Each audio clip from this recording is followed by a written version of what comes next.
The town of Herzogenaurach is split by a river. The Orach. It is not a big river. You can walk across it in 30 seconds. But for 40 years, the people on one side did not speak to the people on the other side. They went to different bakeries, different butchers, different churches. If you worked for the company on the North Bank, you did not marry someone whose family worked for the company on the South Bank. Children grew up hearing which side they belonged to before they learned to read. Herzogenaurach. Population 23,000. Home to two of the three largest sportswear companies on Earth. This is the story of two brothers who built an empire together, tore it apart, and accidentally created the modern sports industry. Adolf Dassler was born in 1900. His younger brother Rudolf came 2 years later. Their father was a tailor. Their mother ran a laundry out of the back of the house. In the years after the First World War, when Germany was broken and inflation was eating wages by the hour, Adi had an idea. He was 20 years old. He had no money. He had no factory. He had a shed. Adi Dassler built his first shoe in his mother's laundry room. He used canvas from old army tents. He used rubber from tire tubes. He rode his bicycle to nearby villages to sell them. Rudolf joined him in 1923. Rudolf was the salesman. He had the mouth. Adi had the hands. Together they created Gebruder Dassler Schuhfabrik, the Dassler brothers' shoe factory. In 1924, they had 12 employees. By 1928, they had a real factory. By 1936, they had a secret weapon. The 1936 Olympics were in Berlin.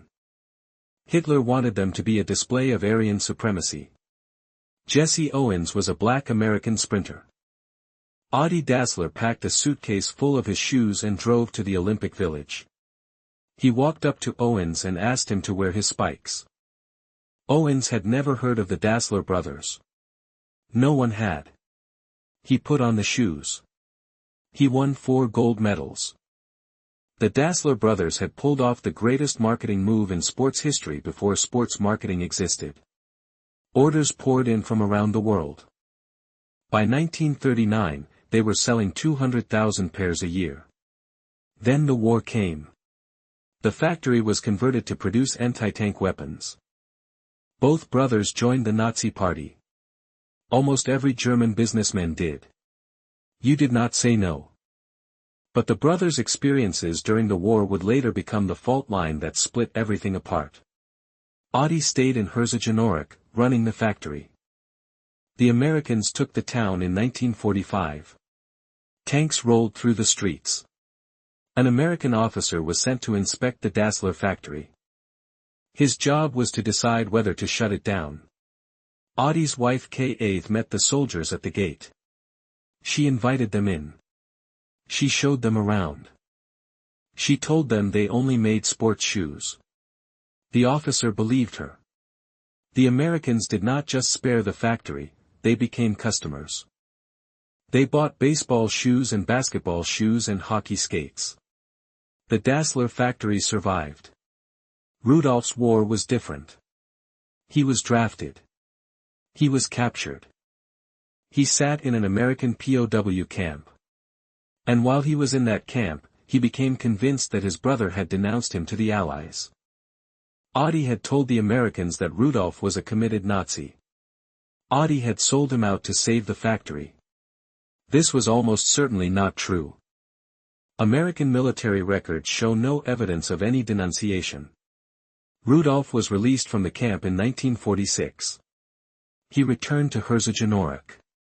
He never spoke to Adi again. The brothers divided the company in 1948. Adi kept the factory on the north bank of the Orach. Rudolf took the south. Adi named his company Adidas, Adi from Adolf, Das from Dassler.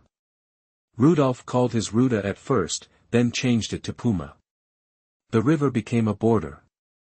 200 meters of water. A lifetime of silence. The employees had to choose. Some went with Adi. Some went with Rudolf. But not just the employees. The entire town split. The football club split. ASV Herzogenaurach had two teams. One wore Adidas. One wore Puma. People checked your shoes before they shook your hand. The brothers never reconciled. Never. Not when they passed each other in the street. Not when their companies became global empires. Not when they died within 4 years of each other and were buried at opposite ends of the same cemetery. Rudolf in 1974. Adi in 1978. They are still there. Two graves as far apart as the cemetery allows. But while the brothers were fighting, their companies were conquering the world. Adidas won the biggest prize first. The 1954 World Cup final. West Germany vs Hungary. Hungary had not lost a match in 4 years. They were unbeatable. It was raining. Adi Dassler had developed screw-in studs, cleats you could change depending on the conditions. The Germans put on the longer studs for the wet grass. They won 3-2. The miracle of Bern. Every German player was wearing Adidas. Puma nearly went out of business. But Puma had its own weapon. In 1958, Puma signed a 17-year-old Brazilian kid nobody had heard of. His name was Pelé.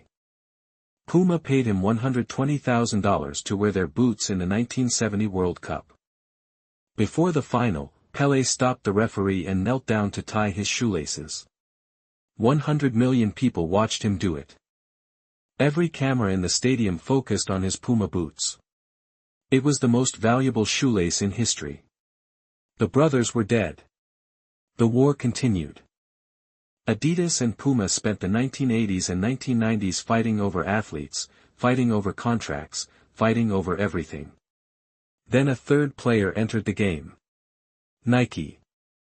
A running shoe company from Oregon that barely registered in football. By 1996, Nike was bigger than both of them. Adidas and Puma nearly went bankrupt in the 1990s. Bad management. Bad bets. Puma was trading at 7 Deutschmarks a share. The banks were circling. But they survived. Both of them. Two companies born in a laundry room in a Bavarian village, split in half by a river and a grudge, that somehow became two of the most recognizable brands on earth. Herzogenaurach today is a different town. The river is still there. The old animosities have faded. Adidas and Puma employees eat at the same restaurants. They marry each other. The headquarters of both companies sit a few kilometers apart, modern glass campuses with football pitches and design studios and thousands of employees from around the world. The brothers' grandchildren run nothing. They sold their shares decades ago. The two graves are still there. The cemetery is on a hill overlooking the town. You can stand between them and see the Adidas campus on one side and the Puma campus on the other. Two brothers who could not speak. Two companies that built the modern sports industry. One river that divided a town for 40 years over a betrayal that probably never happened. Some wars end when the armies go home. Some wars end when everyone involved is dead. The Dassler War ended sometime in the 2000s, when both companies realized they had a bigger problem than each other. But for 40 years, if you walked across the bridge in Herzogenaurach, you could tell which side you were on by looking down at your feet.